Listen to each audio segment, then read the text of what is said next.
You open your phone, and a blue dot tells you where you are.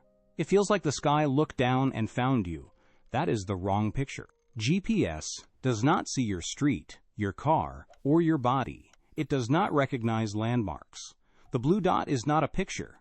It is the answer to a clock problem. Most people imagine satellites aiming at them, almost like flashlights. That is not what happens. GPS satellites do not search for your phone. They do not ask where you are. They cannot see you at all. The relationship runs the other direction.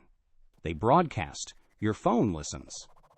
GPS is closer to radio than to surveillance. A satellite sends the same signal outward to everyone under its sky. Your phone is only one listener among millions. Nothing has to travel from your phone up to the satellite. The satellite announces. The receiver collects. That single fact changes the whole problem. The signal is surprisingly simple. Each satellite broadcasts where it is in orbit and what time it is according to its atomic clock, position, and time. That is the payload. It is not an instruction manual. It is not a map. It is a timestamp attached to a moving point in the sky. When the message arrives, it is already old. It left the satellite a tiny fraction of a second earlier.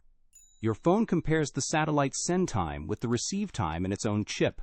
The difference is the delay. GPS begins with that gap, not with a map, not with a camera, with delay. Once you have delay, you can turn it into distance. Radio signals move at the speed of light, so the delay tells you how far the signal traveled. This is the first strange turn. GPS does not measure space directly. It measures a tiny amount of time, then lets light speed turn that time into distance. A distance from one satellite does not tell you where you are. It tells you that you could be anywhere on a sphere around that satellite. In 2 dimensions, imagine a circle.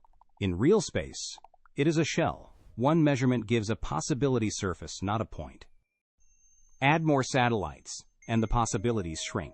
One sphere gives too many places. 2 spheres intersect in a ring. 3 narrow it further. 4 signals let the receiver solve the unknowns together. The blue dot appears where the timing constraints agree. Location is not observed. It is solved. There is one complication. The satellite clocks are extremely precise. Your phone's clock is not. It is good enough for daily life, but not good enough to measure light speed travel times by itself. A tiny receiver clock error becomes a big position error. So GPS has to solve your location and your clock error at the same time. That is why the 4th satellite matters. 3 measurements can solve 3 spatial directions only if your clock is already perfect.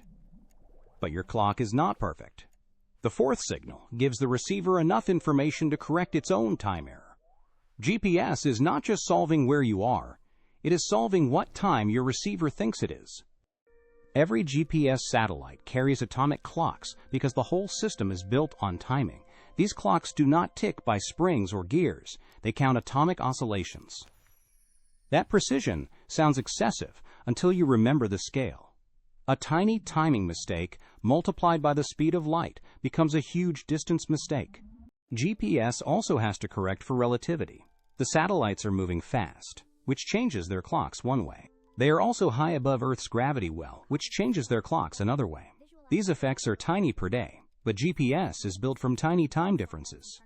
Ignore them, and the blue dot drifts far away from reality.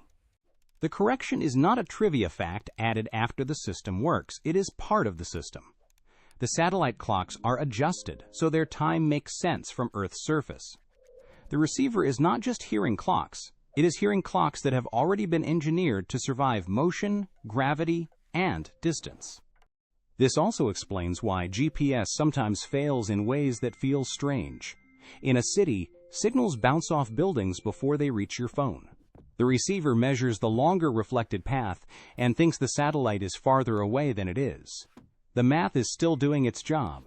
The input path got bent. Indoors, the problem changes again. The signal gets weak, blocked, or mixed with reflected copies. The receiver still wants timing. But the clocks arrive smeared. That is why the dot can freeze, wander, or jump to the wrong side of a building. The system did not become confused about streets. It lost clean time. The map is what you see, but it is the last layer. Under the blue dot are clocks. Under the clocks are radio waves. Under the radio waves is the speed of light. The map makes GPS feel like it knows a place, but GPS knows timing constraints, and the place falls out. This is not only a GPS trick. Radar does something similar. Deep space communication does something similar. Modern measurement often turns time into distance. If you can send a signal, receive it, and measure the delay, you can build space out of time. GPS is the everyday version of that principle in your hand.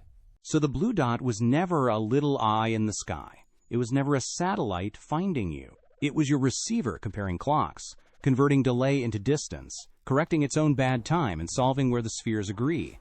GPS does not know where you are. It knows how to compare clocks.